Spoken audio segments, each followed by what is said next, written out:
everybody, it's Romania Black, and we are on episodes 11 and 12 of Hunter x Hunter. So, Leorio stepped up against LaRue. We'll see how that goes for him. I honestly don't remember. I think he loses, but I talked about it in the spoiler corner for last week, so we'll see if that all pans out or not. But I have some comments from episodes 5, 6, and 7, and 8 that I want to talk about before we dive into this episode set.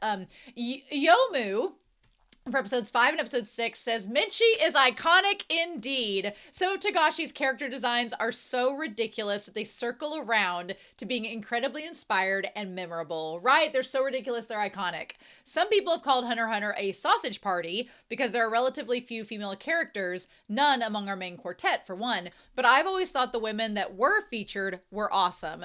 I agree. You know what? I think that there is a difference between there not being a lot of female characters and there being few female characters, but those few female characters are amazing. And I remember there being quite a few female characters in this series. So maybe it was just me being a woman noticing. I'm fine with it. I'm not opposed to our quartet being 4 guys. I mean, I grew up with shonen my whole life, so I'm used to it. But I'm more into, I would rather have 4 strong male characters and strong female characters that show up when they need to, do what they need to do what they need to do, than to have a token female character. Nobody wants the token minority character. Nobody wants that. I would rather have these 4 characters that are amazing, and then the female characters you encounter are also amazing, than to have a tag-along female character that's just there to be a woman and that's all she does. Like, I would rather, call me old school, I'd rather have that. I'm like, if you're going to have the female characters, make them count, make them amazing. Just don't make them just be there to be there, you know? Nobody wants that. One thing in particular I love about Hunter x Hunter's initial couple of episodes is how well they communicate to the viewer that the people in this universe view death very differently to us. Gon and Killua are not fazed at all by it. So much that not too much time has passed going into it, but at this point, there's already 100+ candidates who have lost their lives over the course of a single Tuesday afternoon. When Satats woke up, he was like, all right, here we go. So totes my boats, let's kill some people. No, I do think that what helps, though, is that the characters going into this series, like Gon and Killua knew by taking the Hunter exam, they've prefaced it by being, you could die. That is the norm. And they walk into it knowing that. I feel like if this had been a world where death was something that wasn't expected, and you're like, oh, people died, then it would have been expected the characters to have a bigger reaction. But here, there's bandits, there's scoundrels, there's people that come in, there's gamblers. It's like, you know, you're walking into a death trap. Also, I think it helps to highlight, I mean, Killua's an assassin. He's grown up with death his entire life. Death doesn't faze him. He killed 2 guys in the last couple episodes. So, I mean, you know, whereas Gon, I feel like Gon still has that kind of innocent, childlike sparkle around him where he's like, oh man, death, huh? But he's not really known someone well enough that when they die, it's going to impact him, right? Because the people have died so far, he didn't know them. You don't know who they are, so their death hasn't impacted them. Whereas if like Leorio or Kurapika's life was in danger, I feel like it'd be a different story, but we'll cross that bridge when we get to it, right? So Salieri for episodes 7 and 8 says about the red flag that you talked about with the Hunter Association. I think it just kind of shows the association's just an organization that's not inherently good or evil. I mean, anyone can try to be a hunter. I will respectfully challenge that. I think Netero and the others are a bit shady, and I went into great detail in those episodes to talk about how shady that organization is and all the problems with it and why they're letting people potentially do shady things. Also, I have the personal belief that if you're a neutral party and you turn a blind eye to someone doing bad, you are also bad. I'm sorry, but if you're like, oh, I'm a neutral party, I don't have any stake in this, but you sit over there and watch this guy like do a drug deal and you let it happen, you're implicated. Sorry, but you are. That's just my view on it. But yeah, it'll be interesting to see how the Hunter Association is handled as we move forward. And then Rose Jennison for episodes 7 and 8 says, I've got to say, I admire Killua's plan. I love this. If he becomes a hunter and captures his family, then he'll get a lot of money and they can't hunt him down. And if he changes his mind and decides to become an assassin later, then he's taken out his main competition. It's a win-win. I mean, Killua plan for a 12-year-old. He can't go wrong with this plan, right? But anyway, thank you all so much for your comment. Thank you all so much for your comments, your kind words. I'm super excited. I'm glad we're hopefully, I don't know how many more episodes we have with Trick Tower, but I do know that next week is a recap episode. So that gives me hope that, okay, if next week is the recap, I feel a little bit spoiled, because if you're doing a recap next week, either that means one of two things. Either we're getting done with this Trick Tower, this episode set, or it's going to end in like a climax, and then the following week we're going to end it. That's my hope, because not that I don't like the Trick Tower episodes, but I do remember this portion of the series. I was like, are we done with this phase yet? I do remember telling my brother, not that it hasn't been, it's been a lot of fun going back over with you all. I've really enjoyed it, and I've learned some things about this series I hadn't thought about back then, but I'm not going to be mad when we're done with this set. There was only one other arc that I was like, can we get on? And my brother was like, it's important that you watch the arc. And I was like, okay. But when we get to that arc, I'll mention it. I'm not going to say what it is now. When we get to that arc, maybe I'll be pleasantly surprised with the 5 years that have passed since I've watched it, and it'll be a different story. Maybe, possibly, we shall see. Anyway, thank you all so much for your kind words and comments. I'm not going to waste any more time. We are going to dive into episodes 11 and 12 of Hunter x Hunter. And we're going to do that here in 3, 2, 1. And let's go. Of course, we're going to watch episode 11. Skip straight to episode 12.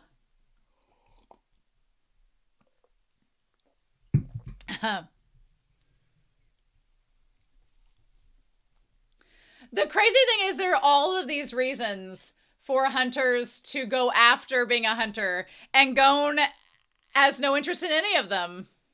He's like Charlie Bucket and the Hunter Association is Willy Wonka's chocolate factory. Does that make Netero Willy Wonka? Maybe. You get nothing, sir. Good day. But Gon has a Charlie Bucket quality to him, does he not? He does.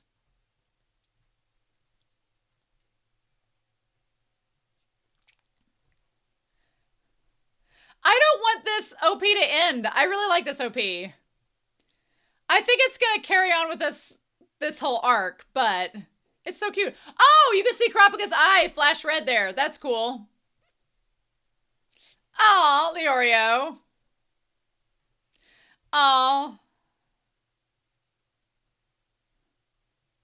This music's so hopeful, and there's already been so many deaths.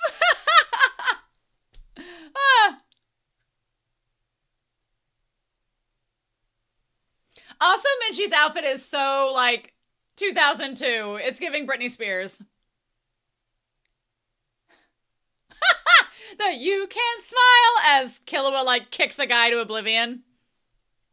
Go away, Hisoka! We don't want you!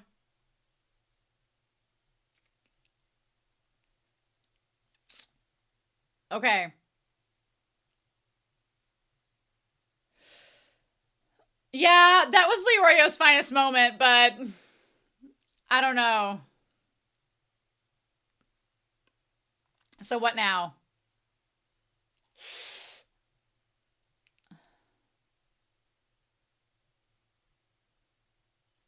Look at them chesticles!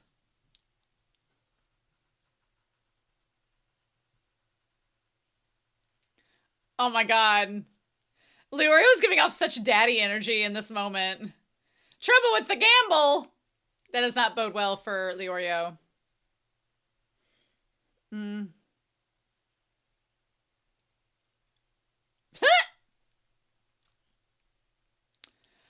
Tompa doesn't look that worried.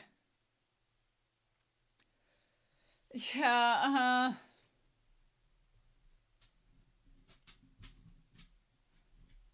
I am worried. Don't threaten. Oh. Oh, wow. Wow! Is that where this came from? LaRoute. Is that where that sound effect came from? From this show? I like they call him old when he's 19. Yes, I do too, Kurapika. Oh. I mean...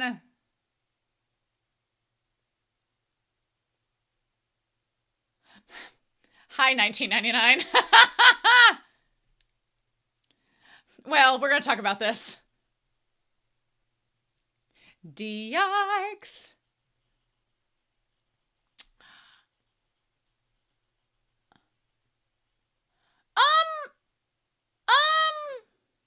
No, don't fall for it, my dude. Really, Leorio?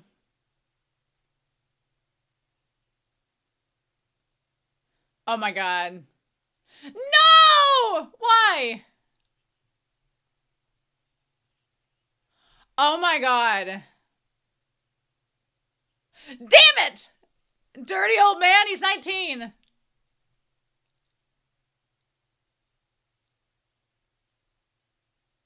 Oh my god, Leorio.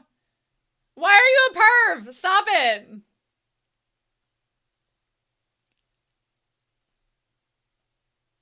Oh. You didn't even get to examine her.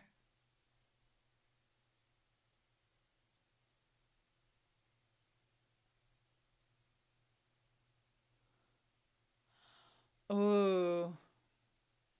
Oh my god.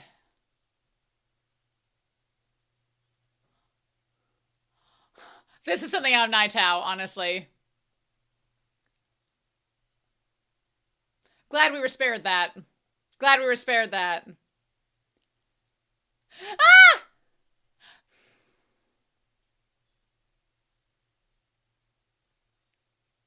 Yeah, I think they figured out he's pretty easy to manipulate.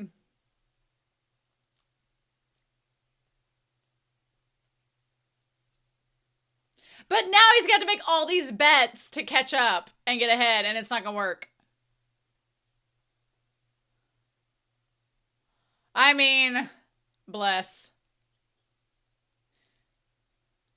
I love that a lot of these characters in this have, like, pink hair. We'll talk about this.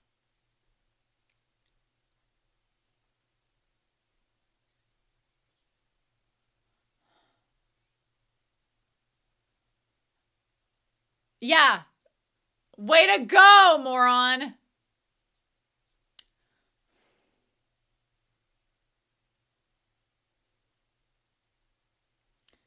Yeah. Mm-hmm.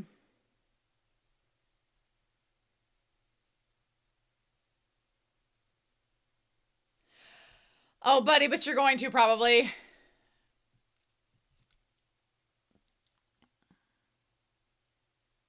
Oh my god.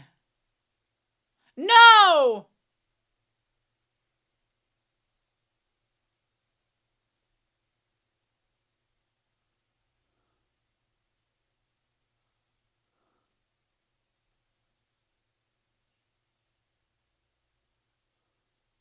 Are you gonna reveal it? Oh my god! That would have been a good bet! Yes! Oh my god, you could have won that!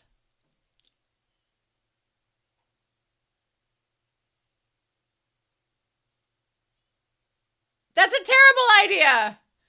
She's a gambler!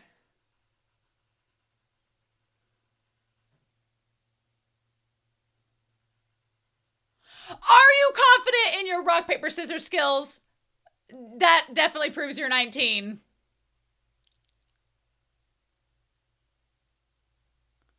Really? Oh. Hmm.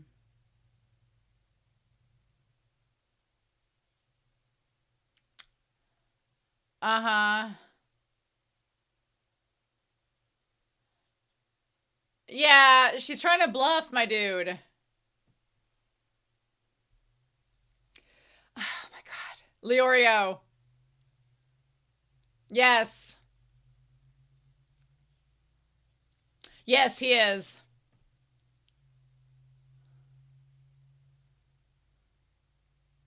I love her making rock, paper, scissors complex.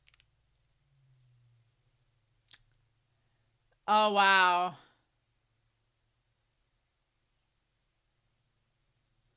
Oh my god.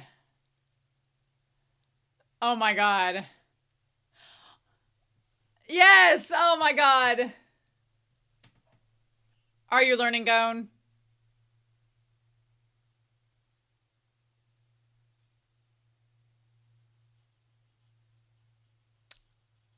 I like that her hair looks like butterfly wings.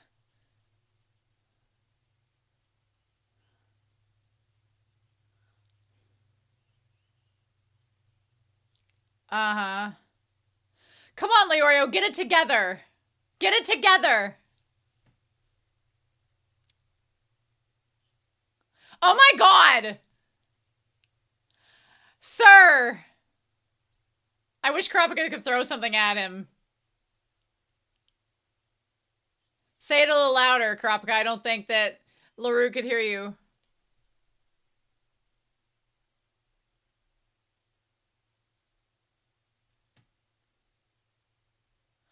Mmm.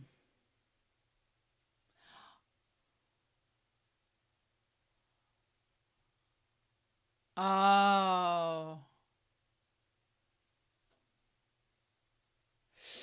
Mmm.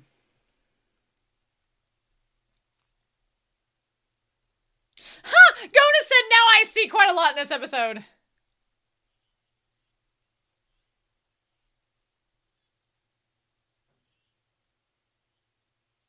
Oh, there we go. Obviously. Do not believe her, sir.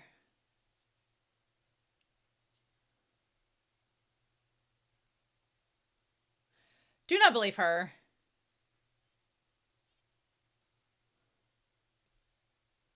Leorio!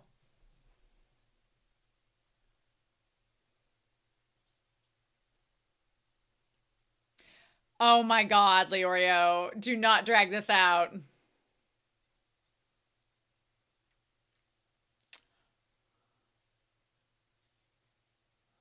Oh my god.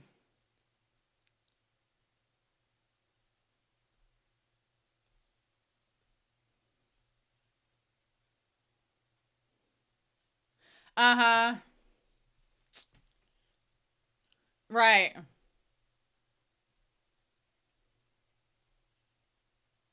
Uh-huh.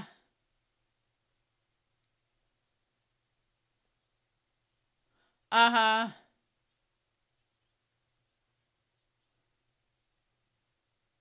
If he could calm down, right.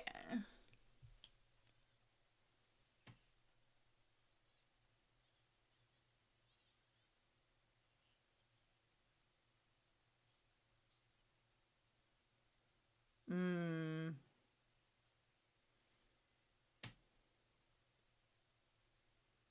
Hmm.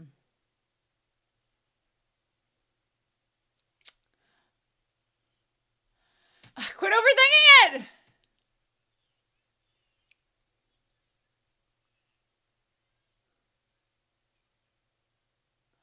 Hmm.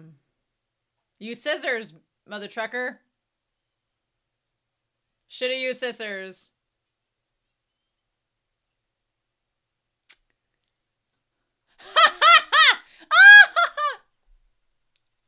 It's really not.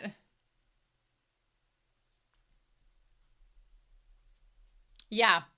Way to go, Leorio! Hope that titty grab was worth it, dude. No,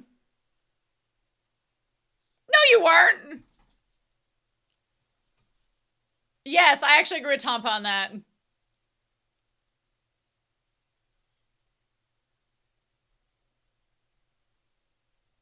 Hmm.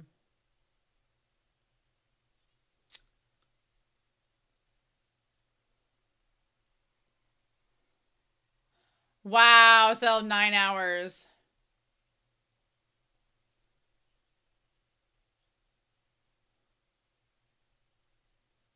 Oh god, I don't remember this person. Yeah, no, I don't think that's going to happen for you.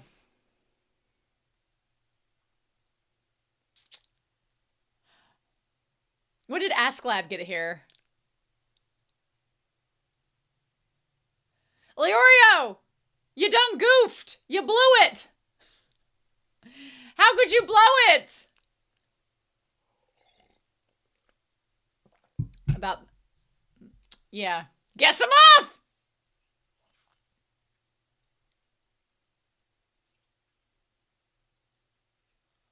No, I think he's fine.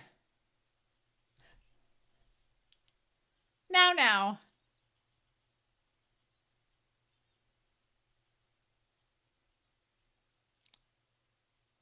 Do not surrender.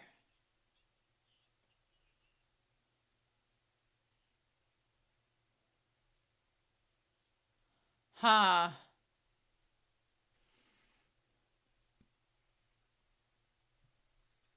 Is this the guy from Seven Deadly Sins?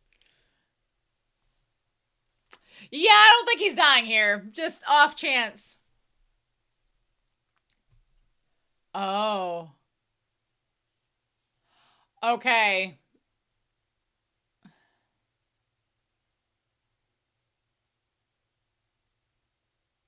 It's supposed to be like Hulk Hogan, roided out. Is he Pride? No. Why would you do that?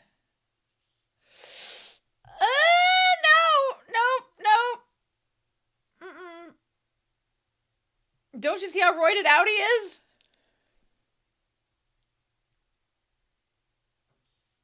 Oh my god. He's like, excuse me, sir.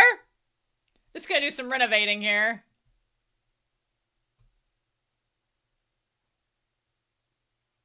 Sure thing. Oh.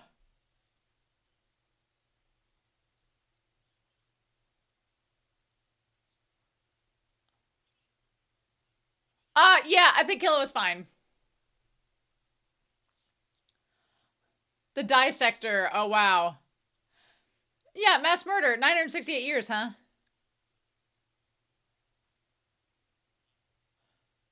Oh.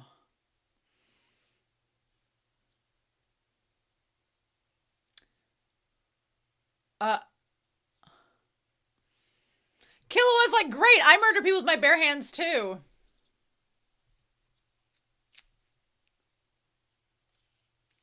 Yeah, about that. Oh, was that other guy like just F his drag?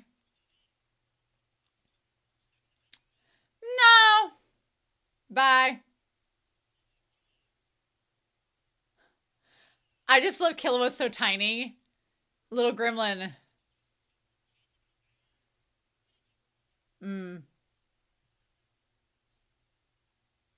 Going so silent in his support. Yeah, I think he just kills him. I don't know if I remember correctly.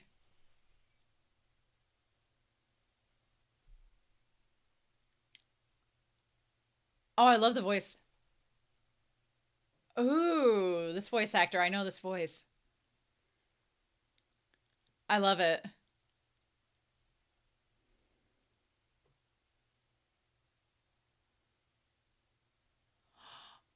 Oh. Ooh.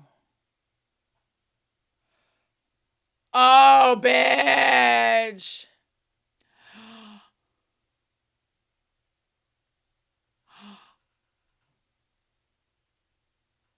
Oh, bitch. Oh, bitch.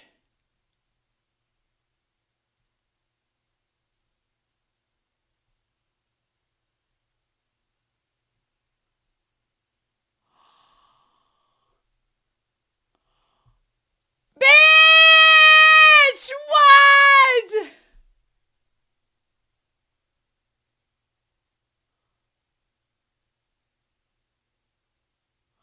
Just the artistic stylism of, yeah, you just literally, like, how is it?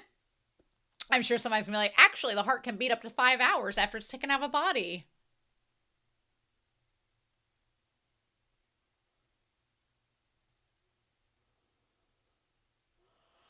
Bitch. Here you go. Killua was like, I run a clean business here.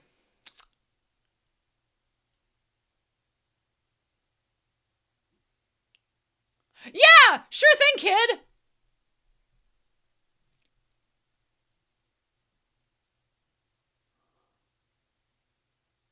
Ooh. Careful, Killua. That smile's a little bit like Hisoka's. Wow. Ha, Tomba!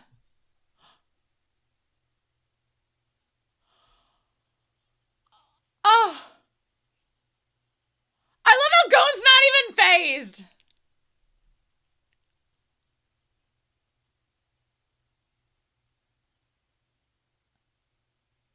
He's like, yeah. I love how Gon doesn't judge him. He doesn't judge him for being a little murderous gremlin.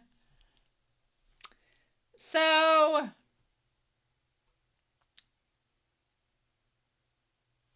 oh my gosh.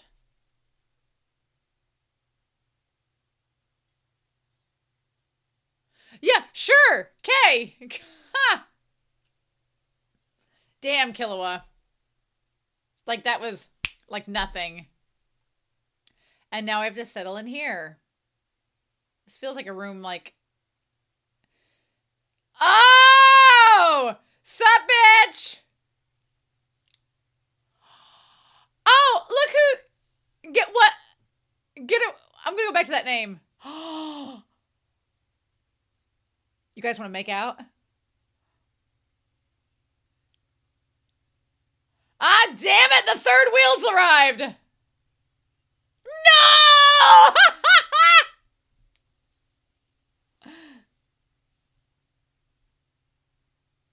Well, now they're not going to make out because Hanzo's there. At least there's a fridge. Damn. I was expecting a dungeon cell.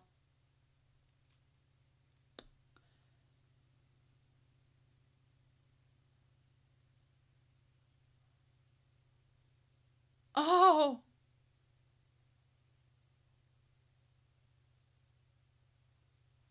Oh.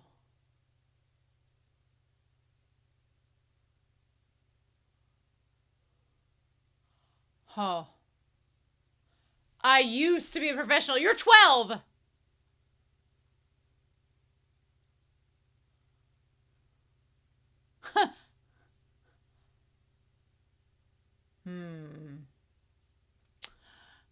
Yeah, exactly.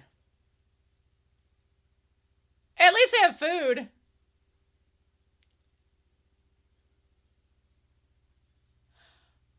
I like Kurapika's thinking of this in the most practical way.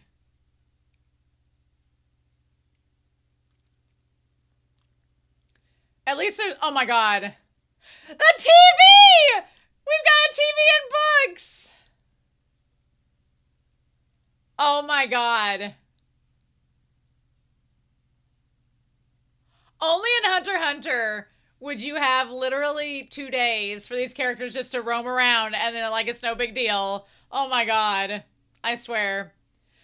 Okay, we're going to go straight to the next episode and we're going to start episode 12 here in 3, 2, 1, and let's go.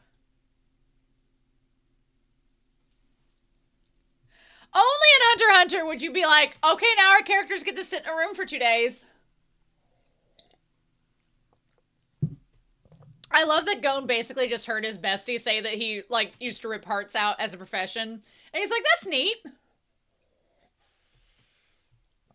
I mean, Gon. I'm glad you're not judging, but Kurapika has the most, like, right mindset about this, being like, well, as long as he's on our side, we're good. Otherwise, it's going to be a problem. Right? Oh my god. We're gonna go back to that, Hisoka with the one contestant 301. They could have had a beautiful moment together if Hanzo hadn't just stopped in and ruined it. I mean, Hisoka might be down for a threesome, but I don't think the other one is. Probably not. Are each of the different names for they are, they're their names. Oh, cool. That's cute. Oh my god, Killua.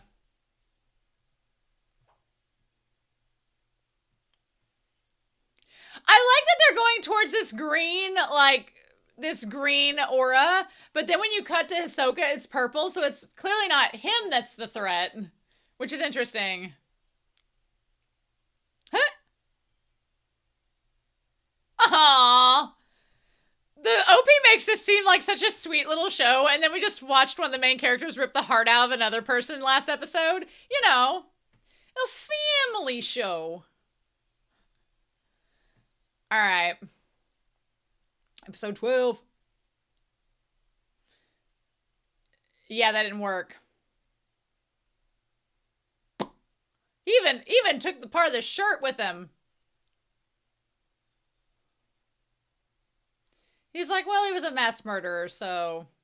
Last test of resolve! Maybe it's the last before we're out of the tower.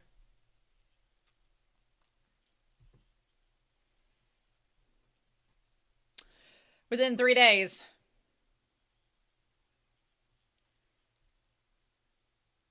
Oh, they took their little shoes off.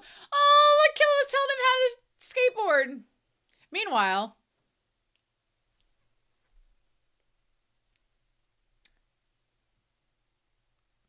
That's right. Greta!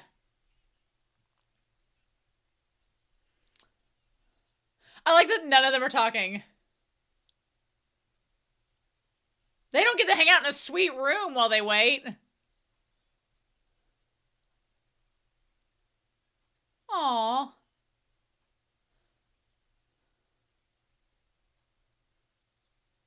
Yeah, no shit.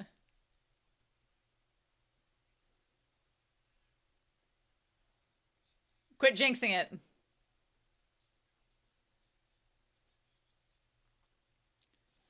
Uh-huh. Oh.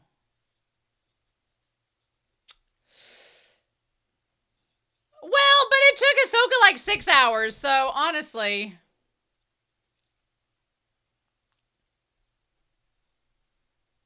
Right.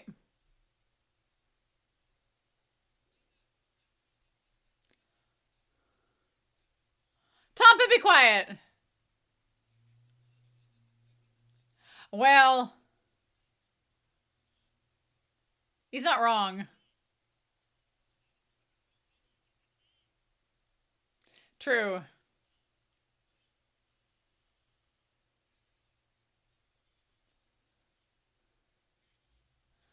True. Not wrong. That really sucks.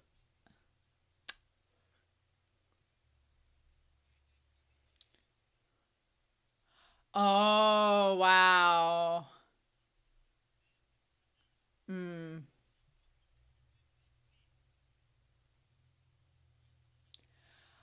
Maybe find something constructive to do over the next 48 hours. Gon! Sorry, man.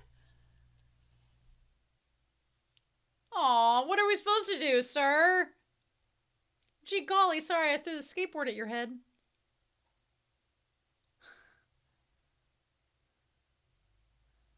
Aw. Side sleeper 2, Kurapika. Same 2, Gon. Also, who puts a blanket like that, Killua?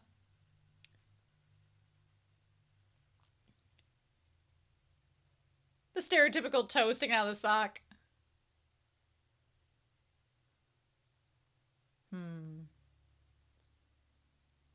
Oh, wow.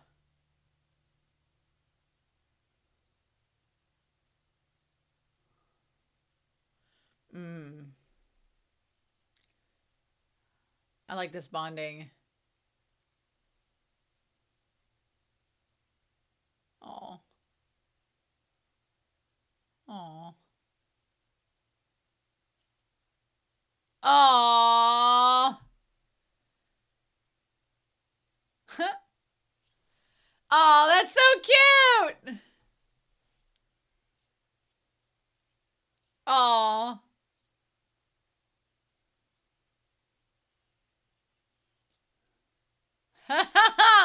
Aw. Ah, no!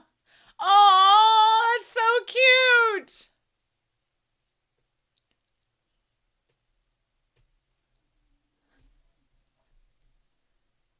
Ah!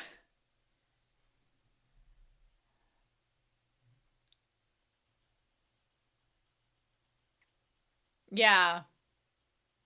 Kind of all your fault, Leorio. At least they're getting some sleep. Damn, Kropika's like, I'm gonna read all these books. Ew.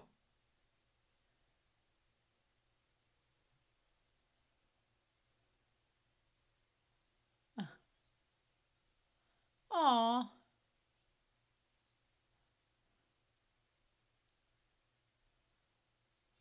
Aw.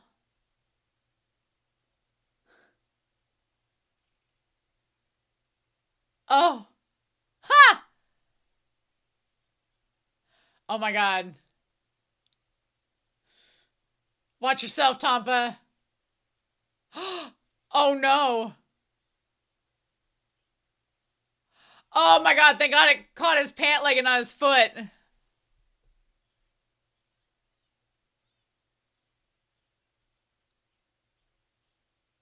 Ah! Damn it, Leorio. Ha!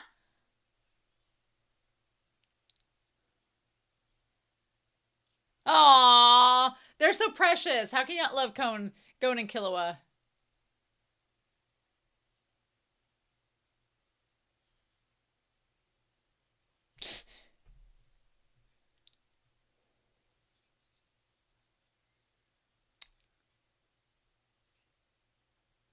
Hmm. I like his face there. Aw. Don't tell us you're getting a heart, Tampa. Oh, wow. So they did serve them food. It's not as good as the food in the isolation room. Ahsoka, you're bleeding a lot on your shoulder. You gonna do something about that? Aw. Pokle. Goes and Pokle. Okay.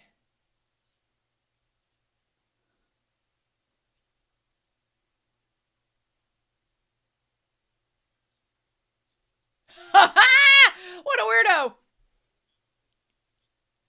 Hisoka, you should really put a band-aid on that. Oh my god. Those creatures are terrifying. Aw. And they're like leaned in towards each other. Shut up. Shut up.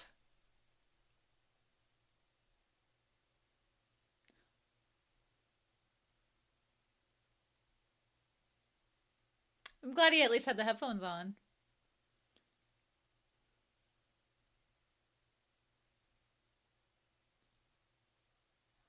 Hell yes.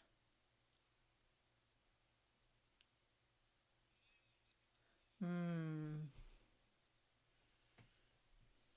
Hmm.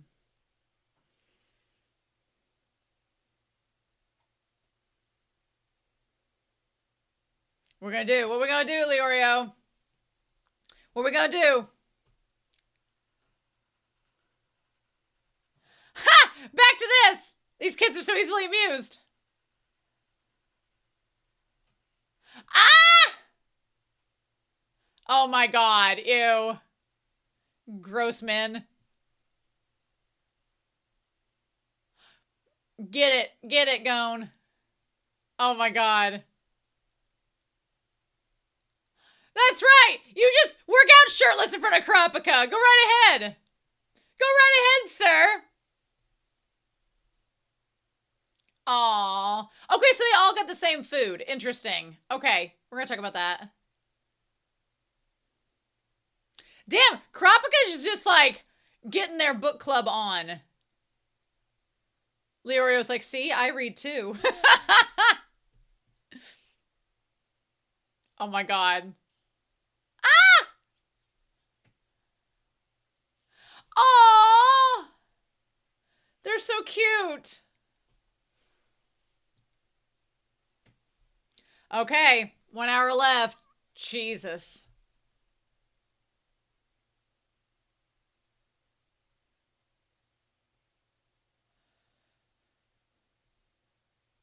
Okay, so she made it out. They made it out.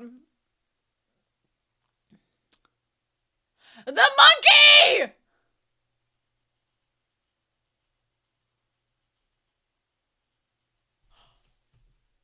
Oh! Oh my god, I thought the monkey was the applicant for a second. Damn.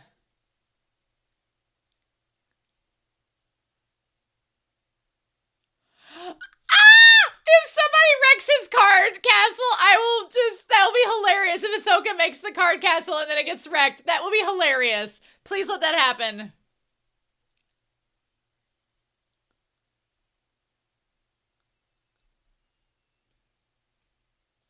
All right, so now what?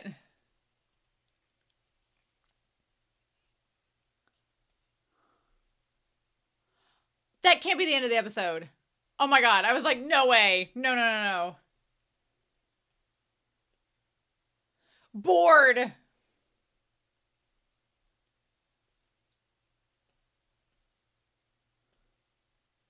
Now what? Like everybody else out of breath except these two kids.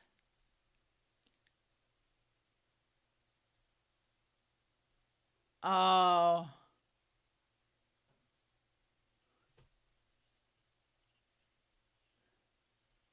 Oh my god.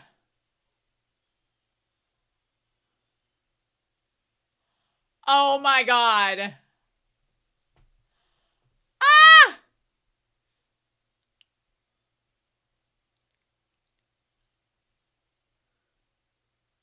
Oh my god, only an hour?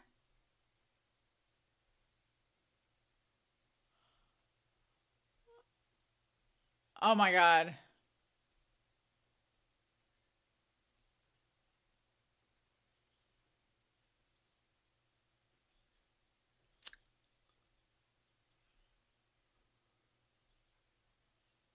Oh.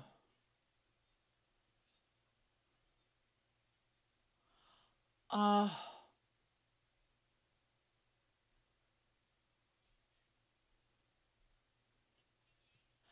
Well, you have been trying to sabotage them.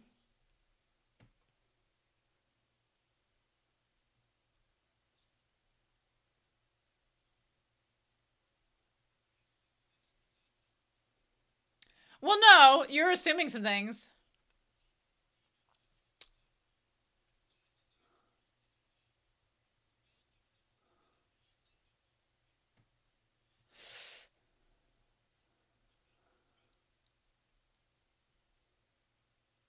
Oh my god, we're wasting time.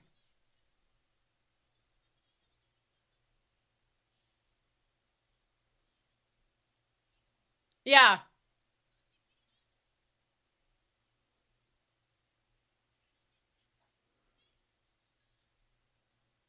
Okay, good.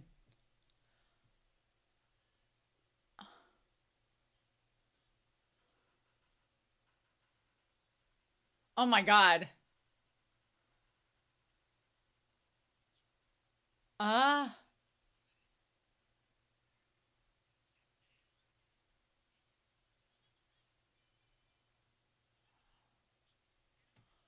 Oh.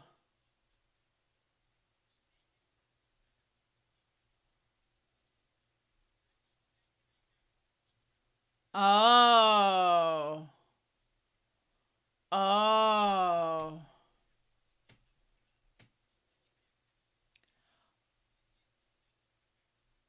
Oh my god.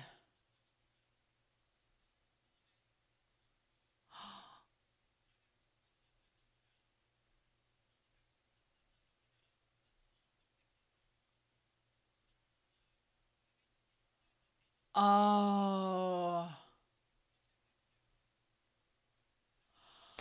Damn.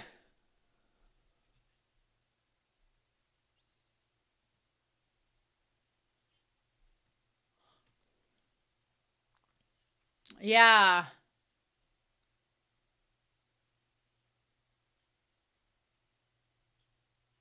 Oh, wow.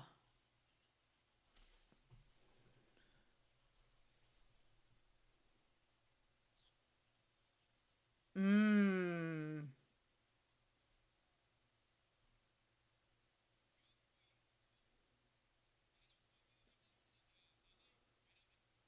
Uh-huh.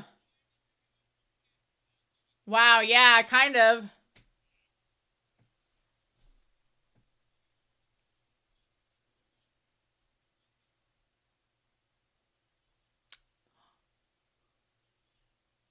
Yeah, Gon.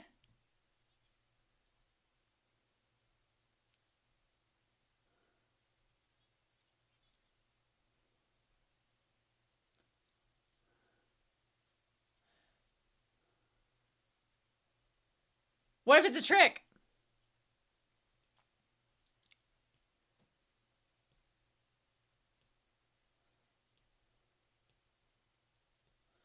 Oh. Go kill him was like, two of us are gonna be here in this, so yeah, there's no question. Oh.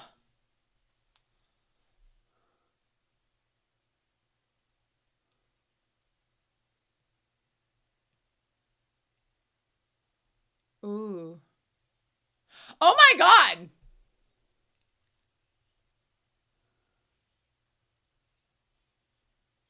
Oh my god.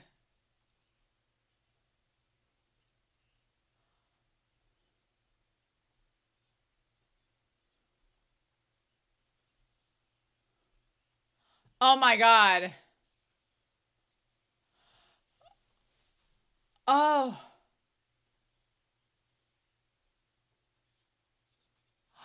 Oh.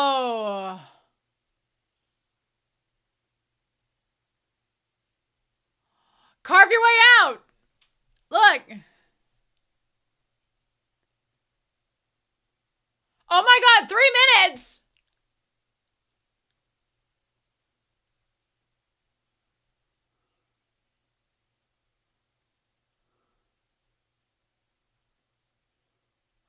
Oh, this dude. That sucks to be him.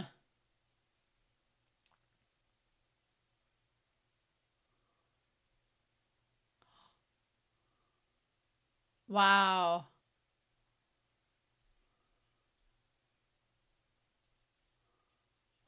Oh my god.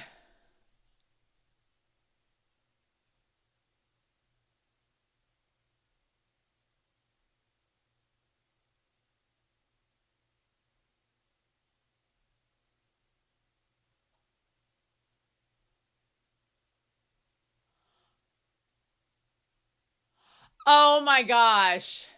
Show me how.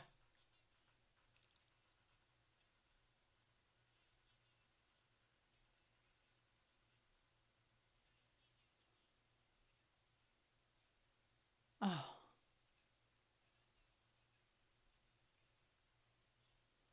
Oh.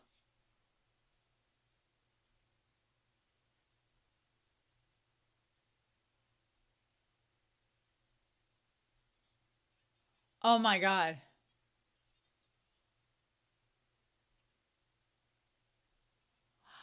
Yes! I was like, I think I know. Yeah.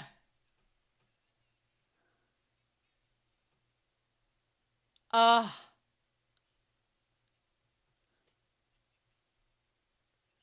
yes!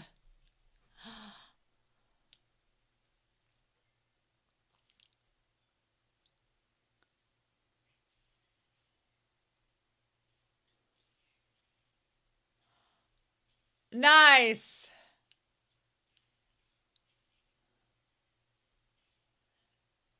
Yes. Yes! Yes! That's so smart.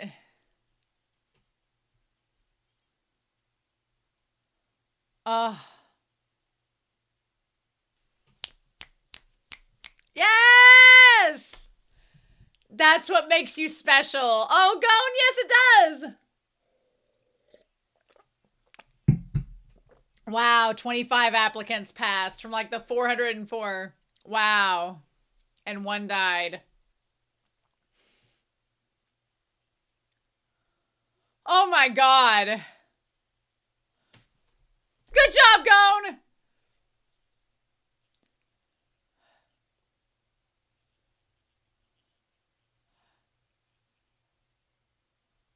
Oh.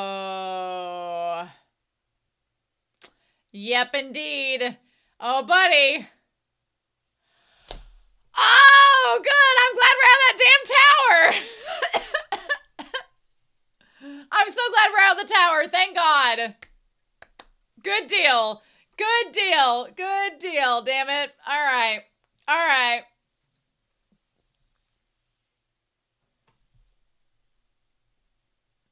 And then, yeah, well, some of them passed, some of them didn't.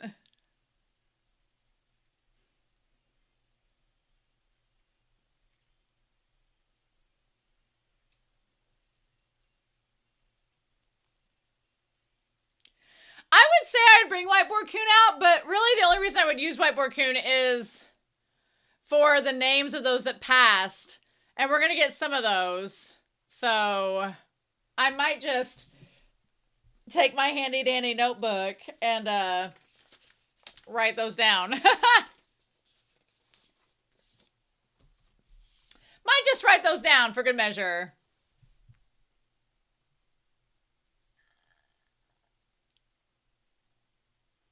The fact that that song is called Fear and Loathing in Las Vegas is so 90s. Even though this is, you know, a series not for the 90s. Oh, buddy! Oh, buddy! Yeah, we got things to talk about, y'all. Woo, buddy. I'm so glad we're out of that tower. I'm gonna be honest, now that we're finished with this and we finally made it past this phase, I think this phase was my least favorite of the Hunter exam that I can remember, because I just remember it being like the tension of them wasting all that time and wasting the 50 hours. And I know it's done mainly to just up the stakes of we only have like an hour left to get through the tunnel and the whole thing with like choosing which way to go. And honestly, there was a lot I did not remember about the end of this. And I was like, how are they getting out? And then suddenly I was like, oh yeah, that's how. But I remember the first time I watched it, I was like, how are we getting out when we have so little time left? Obviously it's doable because others have done it, but I thought it was really, really cool how the series had how it got to the punch of us making it out of the tower, all 5 of us together with the majority rules. That part was fun. I loved that. And we're going to talk about that in there. But yeah, honestly, this is my least favorite part of the Hunter exam, so I'm glad we're past it. But yeah, so let's dive into this and talk about just rock through each episode. I want to do screenshots. I really only think Whiteboard Coon would be needed to mark down who got out, but I've got a piece of paper here in 3, 2, 1 to write down who our contestants that have made it out are, so we can keep some names intact if we need to. So episode 11 is The Trouble with the Gamble. You just knew Leorio was going to lose. You just knew Leorio was going to lose. I knew he was because I was like, they're going to show off Killua killing someone. And honestly, in my mind, I expected Gon to have a bigger reaction than he did. But Gon is so accepting and open-minded that he's like, oh yeah, well, he's from a family of assassins. So gee golly, of course he would be able to rip someone's heart out at a moment notice. And Kurapika has the very mature response of, glad he's on our side. Kurapika has the best response of the whole episode. But yeah, so of course, I wondered how Leorio was going to handle this. So we had Larute, who had the 112-year sentence for gambling the endangered species. From what I remember of Hunter x Hunter, Togashi loves a pink-haired character. Togashi loves a pink-haired character, from what I recall. And I'm like, there's quite a lot of pink-haired characters in this show. Although he is married to the mangaka of Sailor Moon, and she drew Rini a lot and all that, so, and Neo Queen Serenity, so I'm not surprised. There's probably a little bit of influence in there somewhere, but yeah. Also, the pigtails, very Rini coded. I'm sure maybe he looked at his wife's work for inspiration. But yeah, lots of pigtails in this series. So yeah, LaRute's so pretty. I'm sure she's used to people exploiting her. So, she's just like, whatever, this sleazy guy in front of me and thinks he's an old man. She was surprised that he was 19. And I think that this screenshot here is emblematic of the whole thing. I have a bad feeling about this. Because, yeah, Leorio done goofed. Leorio blew it. Our bisexual disaster, Leorio, just could not resist the opportunity to feel up a woman, as you do. Now, we need to talk about this very quickly because this series was, the original manga was in the 90s. 'Twas a different time. 'Twas a different historical landscape. The original anime was in 1999. This one's in 2011, but it's picking up where the other ones left off. We need to recognize historical faults and so that we can note them so they don't get improved or they don't get redone in the future. So Leorio's questioning is LaRute, he says she's obviously a woman, or could she be a tranny? That is also a woman. So the answer would have been the same regardless, but what he's saying is, is it a man? Are they a man dressed as a woman? Is it that they are a man dressed as a woman? Which, if they are transsexual, then they're still a woman. The answer is still going to be the same, Leorio. But it was a different time. But Leorio, regardless, our bisexual disaster is like, no, it has to be a woman, but I'm going to say no just to have a chance to feel her boobs. And I'm like, oh my God. I wish Kurapika or Killua just smacked him. Because that was honestly, I will say, from the episode, what we don't get, which is interesting, is we didn't get Leorio having a moment of that realization of taking responsibility. Like, we think he's going to, but then he kind of doesn't. So that's interesting. We're going to talk about it as we go. I love Killua calls him a dirty old man because he's 19, but he's just such a pervert in this scene. And Kurapika's like, I'm so embarrassed for you and ashamed of you. Like, as you should be in this episode. This is definitely Leorio at, like, his worst.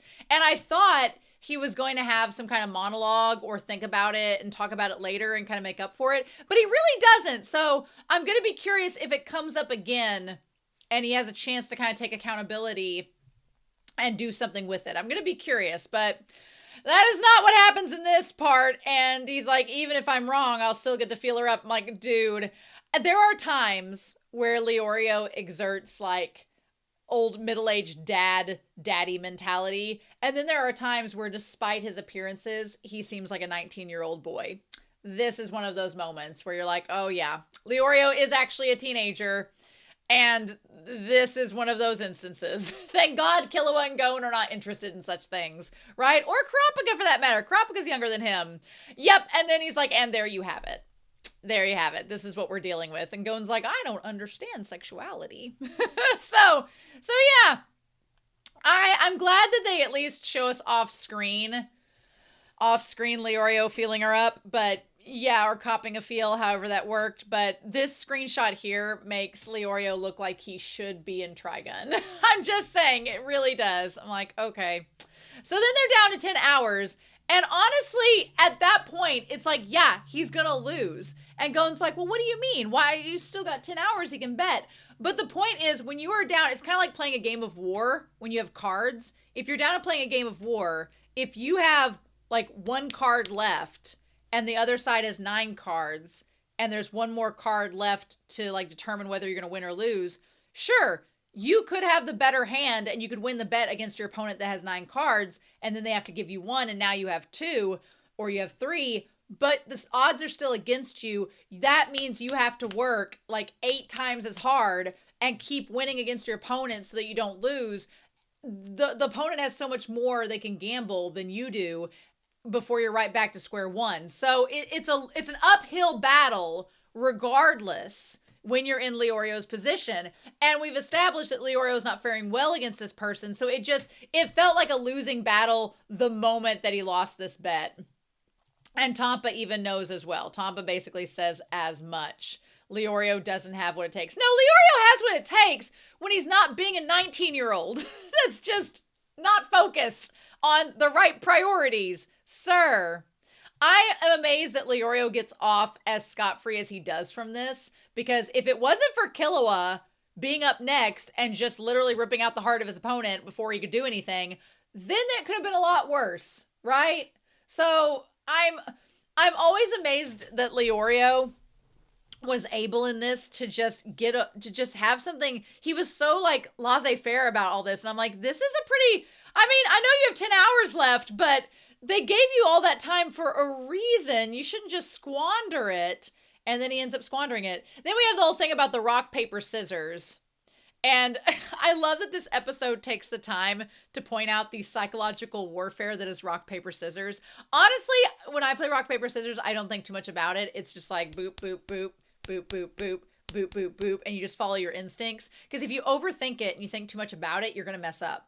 And you just got to follow your instincts. You could play the psychological warfare game of being like, oh, what's my opponent going to do and what's all that? Or you could just go for it and you got a 1 in 3 chance of winning against them. I do think it's interesting that we point out that Leorio, he's tied to gambling and money in this, but I feel like there is a little bit of symbolism for something to come, maybe. And this isn't spoiler corner because I don't know, I don't remember, but especially with Leorio's story, to be frank with you all, I don't remember a lot of Leorio's plot lines. Not a lot. I was more of a Kurapika and Killua fangirl when I watched what I did the first time around. So I don't really remember a lot of Leorio's plot lines. But Leorio has this comment where he says, I just won a gourmet vacation in a tournament in the shopping district. Good for him. Good for him. I think it's interesting that his character is tied to wanting money and tied to being good at gambling. But then this match here shows that he's actually not very good at gambling. He overthinks things. He's easily manipulated by his opponents. And then we also find out that he has this mentality about getting money, but that's not really at his heart why he's doing it. So I feel like this test here and him failing it is him projecting himself in a certain way, like as the womanizer, as the gambler and all this, when in reality, he's not that. So he's not really good at it in retrospect, right? He needs to figure out what is he doing this for, what's his goals, and what is he pursuing, and what's his resolve. And Leorio's just not figured that out yet, right? So then she says she can read minds, and I'm like, bitch, no! Don't, like, Leorio lets himself be so easily fooled in this competition, and Kurapika's like, are you freaking kidding me? I do like that they point out that there is actually only like a 1/3 chance of winning rock, paper, scissors. So it is more likely that you're going to lose, which attaching a psychological aspect to this is really funny. And I like that screenshot of the two of them. It's really good. I would make it my screenshot, but then I have to cut Leorio out of it. But he screwed up this episode, so it's probably worth it that he isn't featured. But we'll see. We'll see. I don't know what I'm going to use this screenshot yet. I also like how her pigtails look like butterfly wings. They look like butterfly wings, the way that they're all frizzy and like spiked out. It's really super cute. Love it. So yeah. So he doesn't want to get upset by her bluff. And then he ends up, like, if he had just listened to Gon told him to use scissors. If he just listened to Gon, he would have won. We should all listen to Gon. Gon has the advice that we need to be using. I'm glad they all listened to him in the end, in the last part, because otherwise they've been stuck in that tower and they wouldn't have passed. So in all fairness, the way that Leorio loses, everybody is pretty, like, considering Leorio lost and cost them 50 hours in that tower, they treat him pretty well. They don't get too mad at him, which I would have. They treat him, all things considered, they treat him fairly well, considering what he lost them in the Trick Tower. So they would have 10 hours left when this is all over. Then we literally have a character out of Vinland Saga show up. Either Vinland Saga, or he looks more like a character from Seven Deadly Sins, which I watched with my brother one time. He looks like a character from Seven Deadly Sins. So we'll see. I also like in these little intermission cards that we're getting little vocabulary, like the Togashi creating his own language. It feels like Togashi's like the J.R.R. Tolkien of anime. Am I right on that? Is that a fair comparison? It feels like it is. So I love this. I love this panel where Killua's like, this is all his fault. I hate him. And Gon's like, now. Gon is smoothing over everything. It's so funny. But yeah, I love that Leorio is like, oh, Killua, this guy's a mass murderer. You really ought not to go up against him. Like, you could get really hurt, Killua. And we literally just saw him murder 2 people on an Airbus. I'm like, no, this kid's fine. We're all good. Anytime, it feels like such a shonen thing to like amp up the antagonist, where it's like, oh, he pushed that one guy into the wall.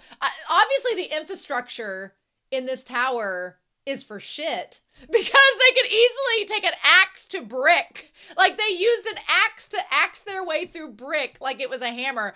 The infrastructure in this tower leaves a lot to be designed. Like the American prison system, we're not putting enough money into the right prioritized places. The answer is not in prison at all, but we're not taking good care of the facilities that we have to begin with. So it's an apt metaphor.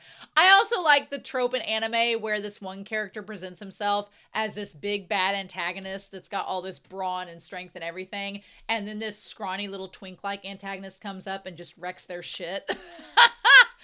It's a trope that never gets old for me. It's literally like when you have Gohan, like Kid Gohan versus Vegeta or Nappa or whatever from Dragon Ball Z, like the first season, or when you have like when Frieza transforms into their final form and it's this little twinkish looking alien, and then it's stronger than all the big brawny antagonists that they were alongside. So it's a fun trope. I like it in anime. He really does look like a character from Seven Deadly Sins. I wonder if the creator based that character off of this man, because the reference feels real, right? The reference feels real. When did Seven Deadly Sins come out? I want to know. When did Seven Deadly Sins? Did it start out as a mobile game, or is it a mobile game? Oh, it was. But isn't it also an anime? I want to see. Seven Deadly Sins. Come on now. Okay, it's a manga first, and it's been made into a game. Okay, it started in 2012 and ran until 2020. So yeah, there is no doubt in my mind that the mangaka was inspired by Togashi. There is no doubt in my mind for this character. They look too similar. So yeah, Leorio knows this guy. He says, don't fight him. He's a serial killer, Jeanness, who's the worst mass murderer in Zaban's history, serving nearly 1,000-year sentence. At that point, it's just, which the 1,000-year sentence really cements to me that they have been using these prisoners for exams and gambling their sentences on the exams, which the moral efficacy of such things should probably be called into question. That's where I talked about in the intro that I can't view the association as a neutral party just because they let anybody be a hunter. The moment that the association is gambling with the prison sentences of mass murderers that have killed so many people and innocent civilians that did not sign up for the hunter exam, civilians that were just living their lives and they murdered them, it's a different story. And the moment you start implicating and using them and granting them privileges, I'm like, ooh, your moral compass starts to sway just a teensy bit, right? So anyway, he killed 146 people, which is crazy. And Killua was like, oh, bare hands? Can do. Killua was like, funny, I fight with my bare hands all the time. When he said, I just want to hear you scream, I thought for a second that I couldn't remember if Killua just instantly KO'd him or if he tortured him. I couldn't remember. So I was like, when he said the scream part, I'm like, are they going to make the game who can make the others scream for mercy and then Killua just kills him? Or does he just go for the punch right out the gate? And the latter is what ends up happening. The fact that Killua is like, I used to do this professionally. He's 12, y'all. He's 12. What do you mean used to do it professionally? Were you 5? What? And the fact that he says his dad could do it without a drop of blood spilling. The fact that he's probably seen that. Yeah. Also the fact that he took the heart and when it went through, because you're like, well, where did he get the little part? It's part of that guy's shirt. He took the heart in, grabbed it, ripped it out the back, and took part of the shirt with it to form a bag to hold his own heart in it. What? What? Also, can the body survive without the heart? Can the human body survive? Somebody is going to comment and be like, well, yes. Well, yes. Okay, it says, let me find how long can your heart stop before you die? I don't want to use AI. I want to know, can the human body survive without the heart? How long? I don't want to use Reddit either, but nothing is answering my post. It says the brain can only survive 3 to 4 minutes if the heart doesn't stop again. Okay. That's from a National Health Society article, so I'm going to trust them. That seems right. So 3 to 4 minutes. So can the other organs function without a heart? Can you speak without a heart? The internet's going to be like, why are you asking? Why are you asking? I want to know, where did the AI overview get this from? It says a baby lived 9 months without a heart thanks to something. Is the heart connected to the brain? Lack of pulse. You might last 3 to 6 minutes before the brain shuts down. Okay, so theoretically, this scene where this guy's heart gets taken out, he had 3 minutes before that heart needed to be back in, and that's when he has the monologue with Killua. So that theoretically is possible. Is possible. It looks absurd and cartoonish, but it is possible. Just the fact of it beating is terrifying. And Killua, whenever he gets that face, whenever his eyes lose a gleam and he just has that smile, he looks like Hisoka. Just a wee bit. He has a serial killer look. Looks a little, and he's just daintily holding the heart in a bag. Yeah. And then when he gets this little cat look on his face, whenever Killua's eyes, they like lose the gleam and they get very cat-like. That's when he's like in like assassin mode. And he's like, hey dude, you were going to kill Tampa. You want to come over here and fight? That Killua, my dude. Then he just pops back over and Gon's like, and they're like, who is he? And Gon's like, oh yeah, you guys don't know. He's like, don't know what? And he's like, oh, he comes from an elite family of assassins. Gee golly, mister. Don't you know? And Kurapika doesn't have a reaction. They're like, oh, makes sense. Leorio has the reaction. And then he's like, I'm back. Of course, Leorio has the very normal reaction of freaking out upon finding out this 12-year-old's from a family of assassins. But Kurapika's just like, really glad you're on our side, kid. Don't change paths. So honestly, compared to everybody else, they got like the good deal. They got to go to this nice room that was furnished with a fridge with all their food and drink. There was a couch they could sleep on. They had a TV. They had books. They were like living high on the hog. These people that got out of the exam had to freaking sit there for like 50 hours in a dirt room looking at each other. Like they kind of, on the one hand, Gon and them did only have a limited amount of time after the 50 hours were up to get out of the trick tower. So, give and take, pros and cons. But in hindsight, they kind of had a sweet deal. They could sleep, not to worry about people trying to kill them. It was great. They could shower, presumably. Could they shower? I don't think there was a shower room in there, so maybe not that. And then we have old Edward Needlehands comes out. What does their name say? I want to get this. So applicant 301. So applicant 301's name is nonsense. It's get a racker.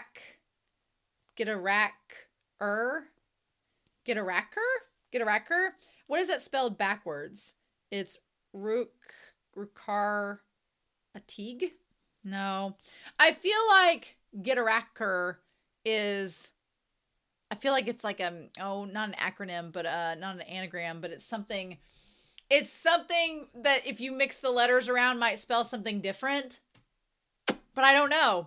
And then he shows up, and lo and behold, there's him and Ahsoka, and my ship is right there in front of me, and I just want them to they're like looking at each other. He's like, I figured you'd cross the finish line already.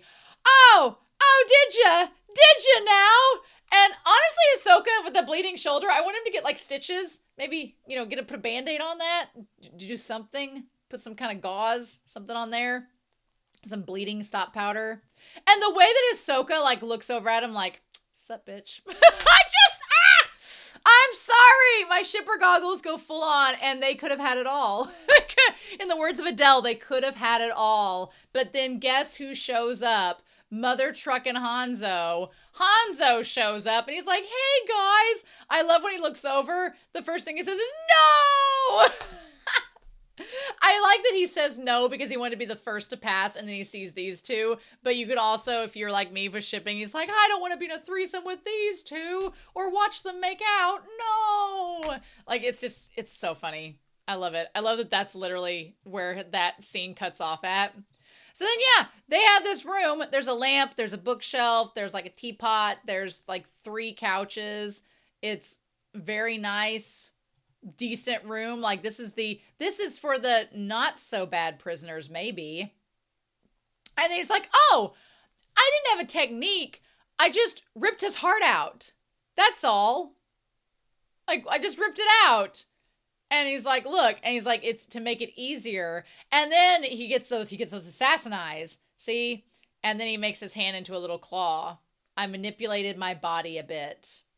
I think it's interesting that, like, the veins and stuff, he's able to manipulate his body. That's something we've not heard of before in this too much. We've not heard of a lot of body manipulations, although, are we surprised? Has Ahsoka just been manipulating his body the whole time? Does he even have to go get a manicure? Can he just self-manicure at all times? Amazing. Yeah. And so Leorio, of course, is freaked out by this because he wants to be a doctor. So the idea of body manipulation without a doctor is probably scary. And Gon's like, wow, that's really freaking cool.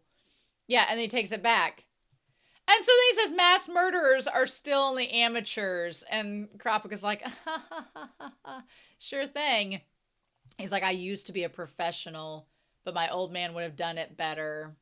I'm like, you're 12. What were you doing? When were you doing it? And everybody's just kind of like, oh, how reassuring. Interesting.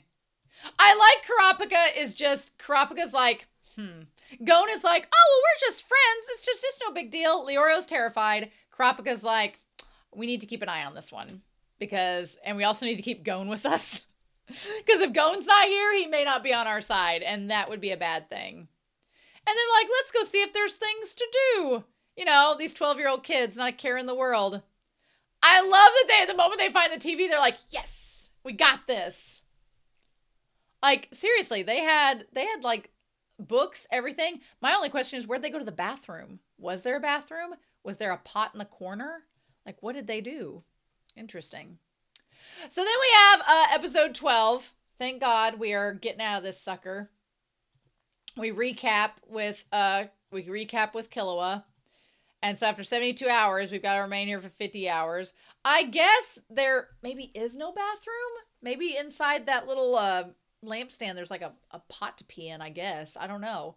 They don't really show that. Maybe the manga will tell us. Because if I drank all that coffee or green tea or whatever, I would have to go to the bathroom. So yeah, then we have, what's his face? Garetta. I'm like, Garetta and Get a Rocker is not gonna, So, Garetta is one with the fro buns that gets out of there. I want to get the names of the one guy with the bow and arrows that comes out, because he has a Yu Yu Hakusho design. So, yeah, and everybody's just like, we're just gonna sit here and just hang out and stare at each other in complete platonic silence for the next 40 hours. I like that Killua is teaching Gon how to ride the skateboard and telling him not to hesitate or he could hurt himself. It's super cute. And so he's like, what should we do next? We'll have plenty. I'm like, don't jinx this, Leorio, by saying we'll have plenty of time. And Leorio, of course, is trying to kind of deflect that this was all his fault by saying that they're going to be fine and have plenty of time to get out. And Tompa kind of calls him out on it. And Kurapika's like, let's just not waste time worrying about this because nobody wants to do that. Let's not waste time, right? And Tompa's just like, well, you deliberately lost a bet to satiate your libido. I mean, he did. Tompa's not exactly wrong in this. And I kind of wish that Leorio would take some responsibility and be like, yeah, I messed up, but now I'm going to try to make it right. Like, I kind of wanted him to do that. And he doesn't quite do it in this episode. So maybe he'll get on that later and we'll come back to it. He does call Tompa out as well, but Tompa makes the point of being like, I surrendered, but I didn't lose any of our time. And now we have 50 hours, so just take some responsibility. What kind of hunter is so bad at gambling? He's like, you don't even want to become a hunter. I do like that the whole gambling aspect of being a hunter is pointed out, because that kind of goes back to Naruto in the one episode where Minchi wanted to fail everybody, and Reto's like, no, let's not fail everybody, but let's take a bet on how many are going to pass. I feel like this whole gambling thing is going to be pretty prevalent throughout this series with the association and the hunters, so... But Tompa's whole mission is to get the guilt to eat at Leorio and make their chances ruined. Also, can we establish that Kurapika and Gon about killed Tompa with that skateboard? I love Leorio's look here, and Kurapika's like, we're done playing in the house. Mom is laying down the house rules now. That's what we're going to be doing. Don't skateboard inside this tiny room. I love it cuts to Gon. When it cuts to him, he looks like that! Look at him! He's the most precious angel baby! Gon is so precious. And then he's like, oh, geez, Willikers, I'm sorry, mister. I didn't think that Mr. Tompa would nearly die from that skateboard to the head. So the first night, or the first time they're asleep, of course, Leorio is snoring. I love that Gon kicked the covers off of him, and Killua is just sitting there with the cover in no way covering his body. But the way he has it is like, if they are to be attacked, Killua is ready to like flip off the cover, stabby, we're good. If he had the covers over him, it would hinder his movement. So it's very much like an assassin's way of sleeping. It just looks kind of ridiculous. Meanwhile, Kurapika does not feel like they're in any danger. So Kurapika is like, can't sleep, and then sits up and looks over at Killua. And tries to make conversation, and Killua was like, well, no, I could go 2 or 3 days without sleep. I wish that there had been more time for Killua and Kurapika to talk. I feel like Kurapika and Killua could have some really interesting conversations, but we don't get to that in this episode. But it's kind of like, I feel like Kurapika wants to get to know Killua a little bit more. Not only to get to know him because he's curious, but to get to know him so that he'll be on his side because Killua's an assassin, and Kurapika's like, I really don't need to deal with that right now. So that part's interesting. But yeah, and then I love this part was so freaking cute. Okay, look, y'all said it was okay if I shipped. I'm gonna ship. This scene here where he throws the pillow and then Gon throws it back with the smile on his face, and Killua looks like the cutest little cat that's like, oh, we're gonna play with pillows? Like Gon lets Killua be a kid and doesn't judge him for his assassin side hustle. It's just, it's so cute. It's so cute. That expression is so cute. And look at Gon's little sleepy smiley face. Stop it. Stop it. So yeah, and then they just have this pillow fight, and it's adorable. And then I love Leorio tells me quiet, and it cuts to them just being 12-year-old kids, just having fun. It's so sweet. I love it so much. And yeah, and then they're just laughing and having a good time. I mean, their whole existence as hunters is on the line, but what can they do? They're trapped in this room. And even Kurapika like smiles at it. It's just so good. I love it. So yeah, next day, they're all, Tompa's trimming his toenails in front of everybody. And then Gon gives Killua a lesson on how to fish. He teaches the city boy how to fish, which is super cute. And he gets it in the cup, which is awesome. And then Killua's like, let me try, and he snags Leorio. I'm really glad that he snagged Leorio's pant leg and not his foot. My cousin, they were playing around with a fishing pole once, and my brother, cast a fishing pole, and it, snagged my cousin's hand with the hook. It was not a fun time. It's not a fun time. And I was like, let's not be getting Leorio snagged in that way. It's so cute. They're just so precious. I love all the Killua and Gon scenes in this episode. Love it. Look at them.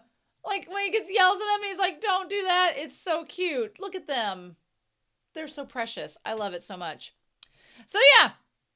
And I honestly really love how Leorio, I know his face is blurry, but him and Tompa being they don't trust each other. I really like that panel showing Leorio's face in them and getting hints. We have the setup that Kurapika wants to get to know Killua a little more. There might be a little bit of compromise starting between Tampa and Leorio. We'll see how that goes in the next phase of the exam, but I like the little setup here. It's nice. So yeah, then we get to everybody getting their food out of a little cart. Hisoka didn't eat or drink anything. Or yeah, he's eating something. Okay, good. He's eating something. Then it opens up and we get 2 more people coming out. Look, Hisoka, you taking notes? At how this man is chomping down? You taking notes? You taking notes? You should be taking notes. Okay, so then out comes him, number 53, and out came the other guy, 371. He's like, damn it. Pockle. Pockle is number 53. So we're going to put Pockle down. I don't think the other guy is to be remembered, but the guy that looks like he's from Yu Yu Hakusho, we're going to remember him. Pockle for sure. And then 30 hours and 4 minutes have passed. Okay. And so then everybody, yep, they all must be skilled. He's like, I'd love to fight them individually. I wouldn't. None of them, actually. It's so crazy seeing the little monsters flying away there. That's so wild. So yeah, we go back. Leorio's been trying to watch TV. I like Leorio was at least polite enough to put the earphones in so that nobody else was kept awake. And then Kurapika looks over and sees him go down to sleep. That's so sweet. I love it. I'm going to count that as my little Kurapika and Leorio shipping moment. So Leorio talks about taking responsibility, but we don't really get to see him enact on it too much. So maybe in a future episode we'll see him take responsibility and act on it. But yeah, these kids are so cute. We see them practicing like they like practice doing their push-ups while they're doing headstands. Leorio is conveniently besides Kurapika. He's like, let me shed this shirt while I do these exercises. Don't mind me and my ripped body. It's totally fine. And then everybody's all eating and having a good time. It's super cute. It's interesting that they all get the same food, which I think is fair if they're all stuck in the tower. Kurapika's read just an entire saga. Just read an entire saga in 50 hours. Good for them. And yeah, and then I like this part where Gon tries to do the little hand thing and Kurapika and Killua is so fast they just instantly catches him. Adorable. Love it. So yeah, then okay, so the one girl got in. Let's go back and see everybody that got in. So right before, we saw the one girl with the blue hair that looks like she's from Yu Yu Hakusho as well. She made it out. And then also, let's see who else. Yep. So she made it out. This one guy that looks like Zoro made it out. This lady right here with the gun, Lara Croft, Ariel made it out. This guy fencing with the nose made it out. When the monkey came out, I thought 2 things. Either the monkey is the only one that survived and the other guy was dead and they just let the monkey out because they could. Or I thought the monkey was actually Sami. I thought the monkey was actually the applicant that passed and the other guy is like a puppet holding him. I could be wrong. Or maybe I'm right. Maybe he is the one to pass and this guy's just a puppet. I don't know. It's Hunter x Hunter, so it could be either way. It's kind of freaky regardless. But anyway, so our crew gets out. They make it out. Look at how precocious Gon is. He is the most precocious.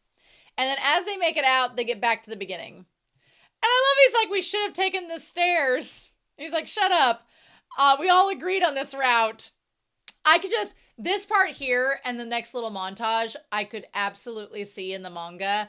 I could see this being a thing. So like when they go down, he's like, we all agreed. I love this part I love Gon and Killua are so excited about the train and doing the mine carts. That part was cute. And then we had the damn blocks falling like a video game. Ridiculous. Then like the Temple of Doom scenario. Loved that. And then they get to the final doors. They have an argument about where Leorio doesn't trust Tampa, and then Gon reveals that he's the one that pressed it on accident, which kind of proves Tampa's point of Leorio being the one that's like causing dissent amongst the group. So he's like, you've done things to make me distrust you, and I don't owe you anything. I'm glad that Leorio at least stands up for himself, but I'm also ready for Leorio to, I don't know, I'm ready for him to take responsibility in a different way, but we'll see how that goes, because it doesn't quite get resolved here. they end up going through the door saying that they're close, and then they have to choose the way out. This will be the last decision by majority rule. I like this like lady mermaid statue in the end. So you have to select a path. One is long and difficult, one is short and easy. The trick is if you pick the long and difficult path, it will take you 45 hours, but all of you can go. If you choose the short and easy path, it'll take 3 minutes, but only 3 of you can go. And honestly, that's such a crazy setup because it's such a great emblematic way to think of the hunter exam. And also when we go back to the very first test early on, there was that question of what about the options? What options do you have? The answer is you always have a third option. You had they gave you the choice. They said the choice of, well, you can take this long and difficult path that's going to take you 45 hours. You don't have that much time, but all of you can go, or you can kill or lock up 2 of your friends and the 3 of you can get out and sacrifice the other 2 and do it that way. But Gon, it's like a great continuation of Gon from that first test. He was like, I want us all to go. And they're like, but we don't have time to take that route. And he's like, but there has to be another way. And then the idea that the weapons that are in front of you there are not just for fighting and not just for killing, but they are tools to help you find the third option. That feels so symbolic and it feels so representative because Gon sees them hit the wall and he's like, oh yeah, the infrastructure's shit in this place. Let's just hack a hole through the tunnel next door and then go that way. They got lucky because what if the tunnel that was on the other side went immediately that way and there was like a wall there? That would have sucked. But they lucked out, right? I knew that they all like rushed to the end of the tunnel. I remember that they all like showed up in a rush, but I couldn't remember what happened leading up to it. So the fact that Leorio was like, well, I'm going to choose the X route and I don't know who's joining me. And then Killua was like, well, I'm choosing the X route and Gon is coming with me. So he's like, I don't know what you're doing. And Kroppaka's like, well, I'm not about to eat chopped liver. So I'm glad once they started fighting because it was Tompa versus Leorio and they just get out their frustrations. Killua was like, well, guess I'm going to have to kill somebody. And Kroppaka's like, oh my God, I didn't want this to happen. This is the worst case scenario. That's when Gon's like, wait a minute. I have an idea. They really made this down to the wire. The fact that they built this up to being like the last 3 minutes. So we see the 2 guys there, 2 of those guys there that came along with the Ness triplets. They all made it through. Then this one poor guy, he made it to the end and then died. I agree with the guys where they're like, it's better to have gone back to live and try again than to pass and die. I agree with that. Like, looks like they'll be 19. No, they'll actually be 25 by the end. I like Hisoka's just biding his time, waiting. So then the door opens up again, and then the 20th to pass is Kroppaka. The 21st to pass is Killua. The 22nd to pass is Gon. The 24th to pass, or the 22nd, yeah, Gon's 22nd. Well, then wait a minute. Who was, because that means 23 and 24 were... Oh, there were 25 that made it and 1 died. So now they're down to 24. Okay, yep. And then Hisoka. None of these other characters got Hisoka's attention. But then there was Gon standing over there. You creep. Yep. Yep, that's who he was looking at, obviously. And then they managed to get through. Our hands blistered, but the 5 of us made it together. I love it. I love the idea that Gon thought of that way to sneak in. We could break the walls using the weapons. It took us 50 minutes. Like, it took him an hour to do it, but it was a great gamble. And Kroppaka's like, you were able to calmly evaluate our 2 options and circumvent them. That's what makes you special. I agree. The fact that Gon is able to find that 3rd option is so good. It's so good. I love it. So the 3rd phase is over. The 25 applicants have passed and 1 has died. So there's just 24 left. And then they're let out. Though the team members had their differences. Gon was able to bring them together to overcome the trial. I definitely think there's more to come with Leorio and then Kurapika and Killua, but we'll have to see. Because they said here, a friend today may become foe tomorrow. Gon doesn't know it that before long, they'll be pitted against each other in brutal individual battles. Oh, we're going to talk about that in the spoiler corner. So, yeah. I'm so glad we're out of the Trick Tower. I'm glad we made it through. I really loved Gon thinking up that little way to go around the final trial. Like, that was really smart and clever, and I like that it shows the ingenuity and the resilience and mental prowess, not intelligence, but prowess it takes to be a hunter. So I've got a couple things I want to say about the spoiler corner, not too much, but we're going to stick around a little bit to do that. So if you don't want to hear spoilers of what Romania knows about what's to come, then don't worry. We'll have, next week I'm going to be doing episode 13. I'm going to watch episode 13 on my own. I do recall that one we'll talk about in the spoiler corner, but I'm going to watch episode 13 on my own. And then we'll come back and do 14 and 15 next week. So I'm pretty excited. But if you're not sticking around for the spoiler corner, thank you for joining me. I hope you all enjoyed my rambles and my reaction. I hope you all have a wonderful week. Please stay safe, take care, and yeah. I'm back very soon with more Hunter x Hunter. Okay, so as far as the spoiler corner goes, I don't have too much to talk about. For some reason, I thought Hisoka building the card tower. I feel like at some point Hisoka makes a card tower and someone ruins it. Someone makes a mess and his cards just all fall and he's just like, and he gets very annoyed by it.